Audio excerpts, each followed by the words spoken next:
ओम शांति। 10 फरवरी 2025 के ईश्वरीय महावाक्य। पहले सुनते हैं मुरली के मुख्य पॉइंट्स। बाबा ने कहा, अभी तुम बच्चों को देवता बनने की एक अद्वैत मत मिलती है जो बाप ही देते हैं। तुम हो माशूक के सच्चे आशिक। तुम्हारे सिवाय बाप के साथ और कोई की प्रीत नहीं है। जो बाप के मददगार बन खूब सर्विस करते हैं, उन्हों की ही माला बनती है।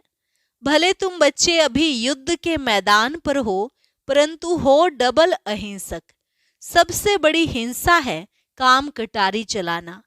फिर बाबा ने कहा, आत्मा जब पवित्र सोना बने तभी उसमें धारणा अच्छी हो सकती है। इसलिए सिर्फ यह एक अंतिम जन्म पवित्र बनो और यथार्थ रीति मुझे याद करो। जितना पढ़ते और पढ़ाते रहेंगे उतना ही बहुत खुशी में रहेंगे। अगर पढ़ाई पर ध्यान नहीं देंगे तो इम्तिहान में नापास हो जाएंगे। और लास्ट में बाबा ने कहा, यह अंतिम जन्म फॉर माय सेक, मेरे सदके गृहस्थ व्यवहार में रहते पवित्र बनकर दिखाओ। बाप तुम बच्चों से पवित्रता की भीख मांगते हैं। अगर विकार में गिरे तो यह सारा ज्ञान भूल जाएंगे। पतित कोई को ज्ञान सुना नहीं सकता। और अब सुनते हैं महावाक्यों को विस्तार से। मुरली का सार। मीठे बच्चे, तुम्हें बाप द्वारा जो अद्वैत मत मिल रही है, उस मत पर चलकर कलयुगी मनुष्यों को सतयुगी देवता बनाने का श्रेष्ठ कर्तव्य करना है। प्रश्न, सभी मनुष्य मात्र दुखी क्यों बने हैं? उसका मूल कारण क्या है? उत्तर, रावण ने सभी को श्रापित कर दिया है, इसलिए सभी दुखी बने हैं। बाप वर्षा देता, रावण श्राप देता। यह भी दुनिया नहीं जानती। बाप ने वर्षा दिया तब तो भारतवासी इतने सुखी, स्वर्ग के मालिक बने, पूज्य बने। श्रापित होने से पुजारी बन जाते हैं। ओम शांति। बच्चे यहाँ मधुबन में आते हैं बाप दादा के पास। हॉल में जब आते हो, देखते हो पहले भाई बहन बैठते हैं, फिर पीछे देखते हो बाप दादा आया हुआ है तो बाप की याद आती है। तुम हो प्रजापिता ब्रह्मा के बच्चे, ब्राह्मण और ब्राह्मणियां। वह ब्राह्मण तो ब्रह्मा बाप को जानते ही नहीं हैं। तुम बच्चे जानते हो, बाप जब आते हैं तो ब्रह्मा विष्णु शंकर भी जरूर चाहिए। कहते ही हैं त्रिमूर्ति शिव भगवानुवाच। अब तीनों द्वारा तो नहीं बोलेंगे ना। यह बातें अच्छी रीति बुद्धि में धारण करनी है। बेहद के बाप से जरूर स्वर्ग का वर्षा मिलता है। इसलिए सभी भक्त भगवान से क्या चाहते हैं? जीवन मुक्ति। अभी है जीवन बंद। सभी बाप को याद करते हैं कि आकर इस बंधन से मुक्त करो। अभी तुम बच्चे ही जानते हो कि बाबा आया हुआ है। कल्प कल्प बाप आते हैं, पुकारते भी हैं, तुम मात पिता हम बालक तेरे। परंतु इसका अर्थ तो कोई भी नहीं समझते। निराकार बाप के लिए समझ लेते हैं। गाते हैं परंतु मिलता कुछ भी नहीं है। अभी तुम बच्चों को उनसे वर्षा मिलता है, फिर कल्प बाद मिलेगा। बच्चे जानते हैं बाप आधा कल्प के लिए आकर वर्षा देते हैं और रावण फिर श्राप देते हैं। यह भी दुनिया नहीं जानती कि हम सभी श्रापित हैं। रावण का श्राप लगा हुआ है, इसलिए सभी दुखी हैं। भारतवासी सुखी थे। कल इन लक्ष्मी नारायण का राज्य भारत में था। देवताओं के आगे माथा टेकते हैं, पूजा करते हैं, परंतु सतयुग कब था यह किसको पता नहीं। अब देखो लाखों वर्ष की आयु सिर्फ सतयुग की दिखा दी है, फिर त्रेता की, द्वापर कलयुग की। उस हिसाब से मनुष्य कितने ढेर हो जाएं। सिर्फ सतयुग में ही ढेर मनुष्य हो जाएं। कोई भी मनुष्य की बुद्धि में नहीं बैठता है। बाप बैठ समझाते हैं कि देखो गाया भी जाता है, 33 करोड़ देवताएं होते हैं। ऐसे थोड़े ही वे कोई लाखों वर्ष में हो सकते हैं। तो यह भी मनुष्यों को समझाना पड़े। अभी तुम समझते हो कि बाबा हमको स्वच्छ बुद्धि बनाते हैं, रावण मलेच्छ बुद्धि बनाते हैं। मुख्य बात तो यह है, सतयुग में है पवित्र, यहाँ है अपवित्र। यह भी किसको पता नहीं है कि राम राज्य कब से कब तक, रावण राज्य कब से कब तक होता है। समझते हैं यहाँ ही राम राज्य भी है, रावण राज्य भी है। अनेक मत मतांतर है ना, जितने हैं मनुष्य उतनी है मतें। अभी यहाँ तुम बच्चों को एक अद्वैत मत मिलती है जो बाप ही देते हैं। तुम अभी ब्रह्मा द्वारा देवता बन रहे हो। देवताओं की महिमा गाई जाती है, सर्वगुण संपन्न 16 कला संपूर्ण। हैं तो वह भी मनुष्य, मनुष्य की महिमा गाते हैं क्यों? जरूर फर्क होगा ना। अभी तुम बच्चे भी नंबरवार पुरुषार्थ अनुसार मनुष्य को देवता बनाने का कर्तव्य सीखते हो। कलयुगी मनुष्य को तुम सतयुगी देवता बनाते हो, अर्थात शांति धाम ब्रह्मांड का और विश्व का मालिक बनाते हो। यह तो शांति धाम नहीं है ना, यहाँ तो कर्म जरूर करना पड़े। वह है स्वीट साइलेंस होम। अभी तुम समझते हो, हम आत्माएं स्वीट होम ब्रह्मांड के मालिक हैं, वहां दुख सुख से न्यारे रहते हैं, फिर सतयुग में विश्व के मालिक बनते हैं। अभी तुम बच्चे लायक बन रहे हो, एम ऑब्जेक्ट एक्यूरेट सामने खड़ी है। तुम बच्चे हो योग बल वाले, वह है बाहुबल वाले। तुम भी हो युद्ध के मैदान पर, परंतु तुम हो डबल अहिंसक, वह है हिंसक। हिंसा काम कटारी को कहा जाता है। सन्यासी भी समझते हैं यह हिंसा है, इसलिए पवित्र बनते हैं। परंतु तुम्हारे सिवाय बाप के साथ प्रीत कोई की है नहीं। आशिक माशूक की प्रीत होती है ना, वह आशिक माशूक तो एक जन्म के गाए जाते हैं। तुम सभी हो मुझ माशूक के आशिक। भक्ति मार्ग में मुझ एक माशूक को याद करते आए हो। अब मैं कहता हूँ, यह अंतिम जन्म सिर्फ पवित्र बनो और यथार्थ रीति याद करो, तो फिर याद करने से ही तुम छूट जाएंगे। सतयुग में याद करने की दरकार ही नहीं रहेगी। दुख में सिमरन सब करते हैं, यह है नरक। इनको स्वर्ग तो नहीं कहेंगे ना। बड़े आदमी जो धनवान हैं, वह समझते हैं हमारे लिए तो यहाँ ही स्वर्ग है, विमान आदि सब कुछ वैभव हैं। कितना अंधश्रद्धा में रहते हैं। गाते भी हैं, तुम मात पिता हम बालक तेरे, परंतु समझते कुछ नहीं। कौन से सुख घनेरे मिले यह कोई भी नहीं जानते हैं। बोलती तो आत्मा है ना, तुम आत्माएं समझती हो हमको सुख घनेरे मिलने हैं। उनका नाम ही है स्वर्ग सुख धाम। स्वर्ग सभी को बहुत मीठा भी लगता है। तुम अभी जानते हो स्वर्ग में हीरे जवाहरों के कितने महल थे। भक्ति मार्ग में भी कितना अनगिनत धन था जो सोमनाथ का मंदिर बनाया है। एक एक चित्र लाखों की कीमत वाले थे। वह सब कहाँ चले गए? कितना लूट कर ले गए। मुसलमानों ने जाए मस्जिद आदि में लगाया, इतना अथाह धन था। अभी तुम बच्चों की बुद्धि में है, हम बाप द्वारा फिर से स्वर्ग के मालिक बनते हैं। हमारे महल सोने के होंगे, दरवाजों पर भी जड़त लगी हुई होगी। जैनियों के मंदिर भी ऐसे बने हुए होते हैं। अब हीरे आदि तो नहीं है ना जो पहले थे। अभी तुम जानते हो हम बाप से स्वर्ग का वर्षा ले रहे हैं। शिव बाबा आते भी भारत में ही हैं।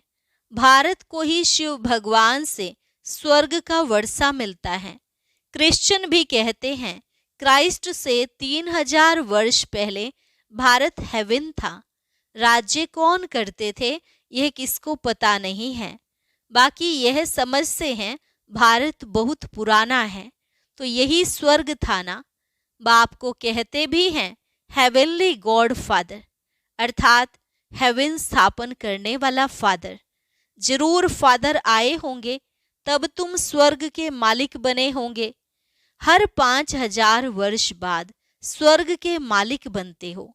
फिर आधा कल्प बाद रावण राज्य शुरू होता है। चित्रों में ऐसा क्लियर कर दिखाओ जो लाखों वर्ष की बात बुद्धि से ही निकल जाए। लक्ष्मी नारायण कोई एक नहीं, इन्हों की डायनेस्टी होगी ना। फिर उन्हों के बच्चे राजा बनते होंगे। राजाएं तो बहुत बनते हैं ना, सारी माला बनी हुई है, माला को ही सिमरन करते हैं ना। जो बाप के मददगार बन बाप की सर्विस करते हैं, उन्हों की ही माला बनती है। जो पूरा चक्र में आते पूज्य पुजारी बनते हैं, उन्हों का यह यादगार है। तुम पूज्य से पुजारी बनते हो तो फिर अपनी माला को बैठ पूजते हो। पहले माला पर हाथ लगाकर फिर माथा टेकेंगे, पीछे माला को फेरना शुरू करते हैं। तुम भी सारा चक्र लगाते हो, फिर शिव बाबा से वर्षा पाते हो। यह राज तुम ही जानते हो। मनुष्य तो कोई किसके नाम पर कोई किसके नाम पर माला फेरते हैं, जानते कुछ भी नहीं। अभी तुमको माला का सारा ज्ञान है और कोई को यह ज्ञान नहीं। क्रिश्चियन थोड़े ही समझते हैं कि यह किसकी माला फेरते हैं। यह माला है ही उन्हों की जो बाप के मददगार बन सर्विस करते हैं। इस समय सब पतित हैं। जो पावन थे वह सब यहाँ आते आते अब पतित बने हैं। फिर नंबरवार सब जाएंगे, नंबरवार आते हैं, नंबरवार जाते हैं। कितनी समझने की बातें हैं। यह झाड़ है, कितने टाल टालियां मठ पंथ हैं। अभी ये सारा झाड़ खलास होना है, फिर तुम्हारा फाउंडेशन लगेगा। तुम हो इस झाड़ के फाउंडेशन। उसमें सूर्यवंशी चंद्रवंशी दोनों हैं। सतयुग त्रेता में जो राज्य करने वाले थे, उन्हों का अभी धर्म ही नहीं है, सिर्फ चित्र हैं। जिनके चित्र हैं उन्हों की बायोग्राफी को तो जानना चाहिए ना। कह देते फलानी चीज लाखों वर्ष पुरानी है। अब वास्तव में पुराने ते पुराना है आदि सनातन देवी देवता धर्म। उनके आगे तो कोई चीज हो नहीं सकती। बाकी सब 2500 वर्ष की पुरानी चीजें होंगी। नीचे से खोद कर निकालते हैं ना। भक्ति मार्ग में जो पूजा करते हैं वह पुराने चित्र निकालते हैं, क्योंकि अर्थक्वेक में सब मंदिर आदि गिर पड़ते हैं, फिर नए बनते हैं। हीरे सोने आदि की खानियां जो अभी खाली हो गई हैं, वह फिर वहां भरतू हो जाएंगी। यह सब बातें अभी तुम्हारी बुद्धि में है ना। बाप ने वर्ल्ड की हिस्ट्री ज्योग्राफी समझाई है।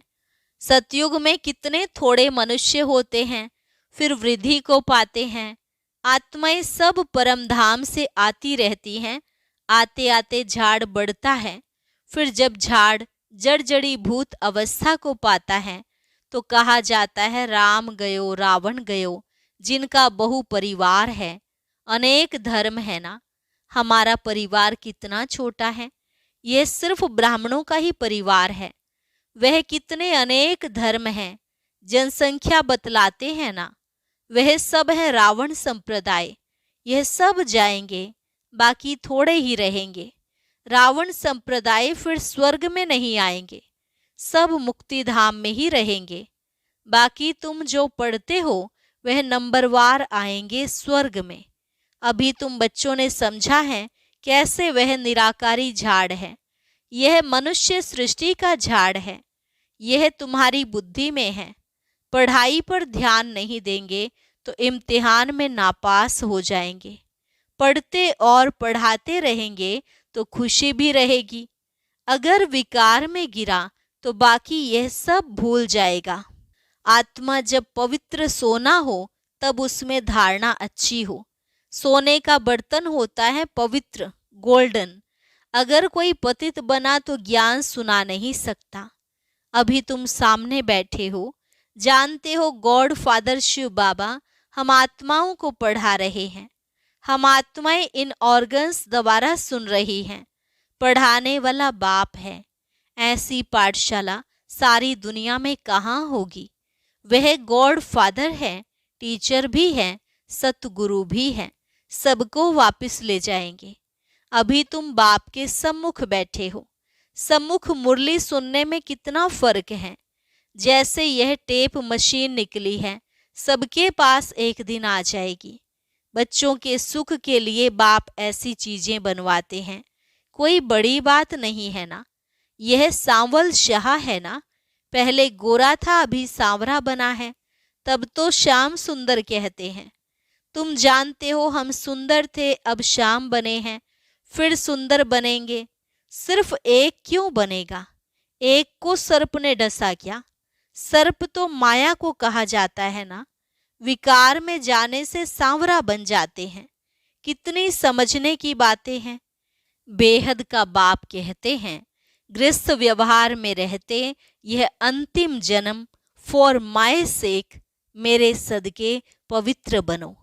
बच्चों से यह भीख मांगते हैं, कमल फूल समान पवित्र बनो और मुझे याद करो तो यह जन्म भी पवित्र बनेंगे और याद में रहने से पास्ट के विकर्म भी विनाश होंगे।